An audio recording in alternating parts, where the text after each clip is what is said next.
जय श्री राम भक्तों स्वागत है आपका हमारा चैनल देववाणी में। भक्तों, आपको हमारी कथाएं कैसी लगती हैं हमें कमेंट करके ज़रूर बताएं। भक्तों, हमारी कथाओं को लाइक अधिक से अधिक करें, इन्हें शेयर करें और हमारे चैनल को अधिक से अधिक सब्सक्राइब करें। भक्तों, आपसे एक गुजारिश है, हमें इंस्टाग्राम पर फॉलो करें जिसका लिंक डिस्क्रिप्शन में दिया गया है।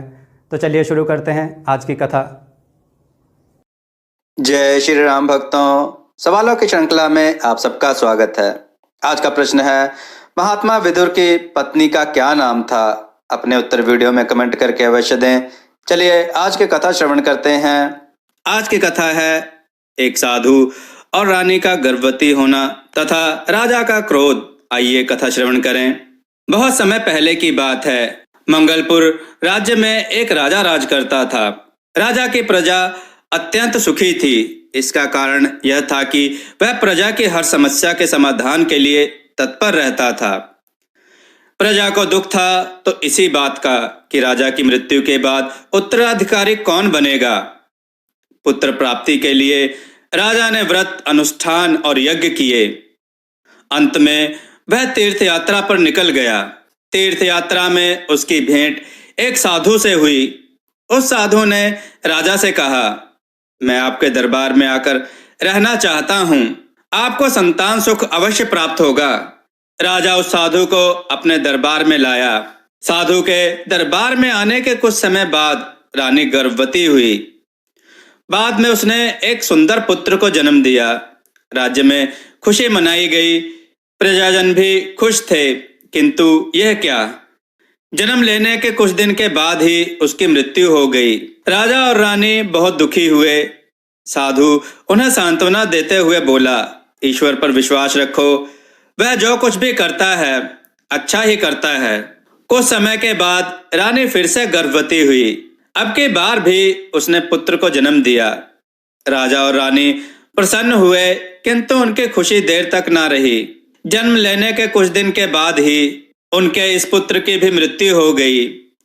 साधु ने राजा और रानी को फिर वही बात बताई, ईश्वर पर विश्वास रखो, वह जो कुछ भी करता है अच्छा ही करता है।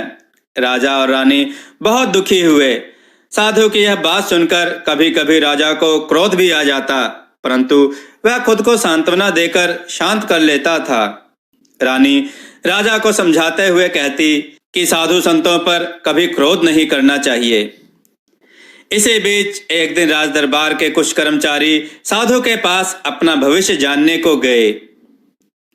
साधु ने उनसे कहा, आप कर्म करते जाइए, विधाता के द्वारा लिखे भाग्य को फलित होना ही होता है। योग्य और धर्म के मार्ग पर चलने से भाग्य में कुछ परिवर्तन किया जा सकता है। राज दरबारियों ने समझा कि यह साधु उन्हें टालने के लिए ही उपदेश दे रहा है। वे साधु की निंदा करने लगे। एक दरबारी बोला, इस साधु के यहाँ आने से राजा को भी पुत्र सुख प्राप्त नहीं हुआ। यह तो यहाँ बस अपना पेट भरने के लिए आया है। हाँ, इस साधु का नाम पेटू रखते हैं। दूसरा दरबारी बोला, हाँ, यह ठीक रहेगा। अब सभी दरबारी उस साधु को पेटू के नाम से पुकारने लगे। साधु उनके इन बातों को सुनता, परंतु कभी क्रोध न करता, बल्कि उन्हें हंसकर टाल देता। कुछ समय के बाद रानी फिर गर्भवती हुई। अब की बार उसने एक सुंदर कन्या को जन्म दिया। राजा और रानी दोनों प्रसन्न हो गए। कुछ दिनों के बाद इस कन्या की भी मृत्यु हो गई। कन्या के मृत्यु के बाद रानी ने एक सुंदर पुत्र को जन्म दिया, किंतु जन्म लेने के कुछ समय बाद उसकी भी मृत्यु हो गई। इस प्रकार रानी ने 3 बार पुत्रों और 1 बार पुत्री को जन्म दिया, जिनकी की कुछ समय के बाद मृत्यु हो गई। एक रात रानी ने राजा से कहा, स्वामी, आपने कहा था इस जोगी के दरबार में आने से हमारा भाग्य सुधर जाएगा। जोगी के आने से पहले हम निसंतान थे।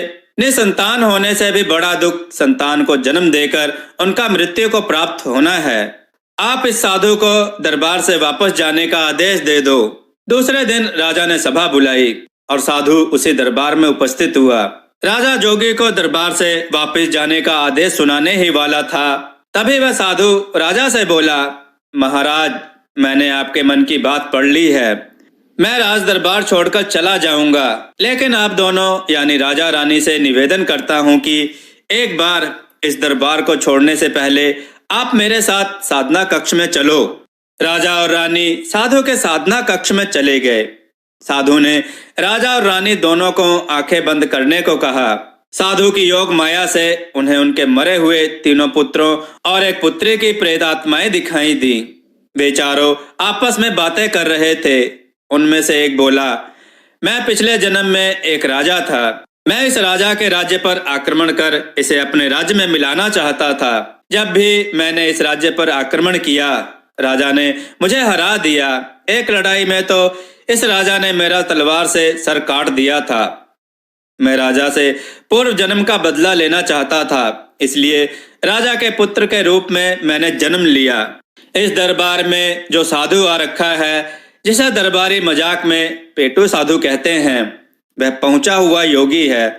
योग माया से इसे सब कुछ पता चल गया था। इसकी योग माया से जन्म लेने के कुछ दिन बाद ही मेरी मृत्यु हो गई।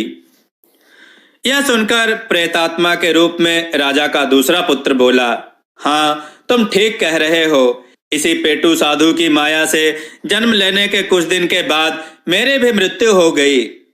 मैं राजा से पिछले जन्म का बदला लेना चाहता था। मैं पिछले जन्म में एक चोर था। मैंने बहुत चोरियां की थी। एक बार किसी ने मेरी शिकायत इस राजा से कर दी। राजा ने अपने खुफिया तंत्र को मेरे पीछे लगा दिया। अंत में मैं पकड़ा गया। राजा ने मुझे मृत्यु दंड दे दिया। इसी बात का बदला लेने के लिए मैंने राजा के घर पुत्र के रूप में जन्म लिया। बड़ा होने पर मुझे सारा राजकोष समाप्त कर प्रजा और राजा के बीच फूट डालने का कार्य करना था, पर हाय, इस पेटू साधु ने मेरी इच्छा पूरी नहीं होने दी। राजा का तीसरा मरा हुआ बेटा बोला, मैं पिछले जन्म में एक भिखारी था। मैं एक दिन राज दरबार में भीख मांगने गया था। राजा ने मुझसे कहा, ईश्वर ने तुम्हें 2 हाथ और 2 पैर दिए हैं। ईश्वर के दिए इन उपहारों का तुम भीख मांगने से दुरुपयोग कर रहे हो। तुम कोई काम करो। मुझे दोबारा तुम्हारी भीख मांगने की शिकायत मिली तो मैं तुम्हें मृत्यु दंड दूंगा। राज दरबार से बाहर आने के कुछ दिन के बाद तब मैंने भीख मांगना छोड़ दिया था, किंतु कुछ दिनों के बाद मैंने फिर भीख मांगना शुरू कर दिया। राजा के पास किसी ने मेरी शिकायत कर दी। राजा ने मुझे मृत्यु दंड दे दिया। मैं पिछले जन्म का बदला लेने के लिए ही इस जन्म में राजा के पुत्र के रूप में आया था। बड़ा होकर मैंने राजा को ही भिखारी बनाकर छोड़ना था, लेकिन इस जोगी की योग माया से जन्म लेने के कुछ दिन के बाद ही मेरे मृत्यु हो गई। तीनों प्रेतात्माओं की बातों को सुनकर पुत्री के रूप में जन्म ले चुकी प्रेतात्मा बोली, मैं पिछले जन्म में पड़ोसी राजा का एक जासूस था। मुझे इस राजा के राज्य की जासूसी करने का काम सौंपा गया था। मैं शरीर बदलने की विद्या को भी जानता था। मैंने राजा के दरबार में एक सुंदर कन्या का रूप धारण कर प्रवेश किया। मैं अपनी सुंदरता से राजा को प्रभावित कर रानी बनना चाहती थी। इसके बाद राजा को धोखा देकर मारना चाहती थी।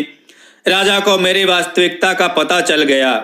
राजा ने मुझे मौत की सजा दे दी। इसी बात का बदला लेने के लिए मैंने राजा के घर कन्या के रूप में जन्म लिया। मुझे बड़ा होकर राजा के शत्रु से ब्याह कर राजा को मरवाना था, लेकिन इस साधु की योग माया से जन्म लेने के कुछ दिन के बाद ही मेरी मृत्यु हो गई। इन प्रेत आत्माओं की बातें सुनकर राजा और रानी ने साधु के पैर छुए और उनसे क्षमा मांगी। वह साधु बोला, राजन, एक बार फिर रानी गर्भवती होगी। अब की बार आपके घर पुत्र रूप में पुण्यात्मा का जन्म होगा। वह आपकी ही तरह गुणवान और ऐश्वर्यवान होगा। समय बीतता गया। रानी ने एक सुंदर पुत्र को जन्म दिया। राजा की मृत्यु के बाद वह राजा का उत्तराधिकारी बना।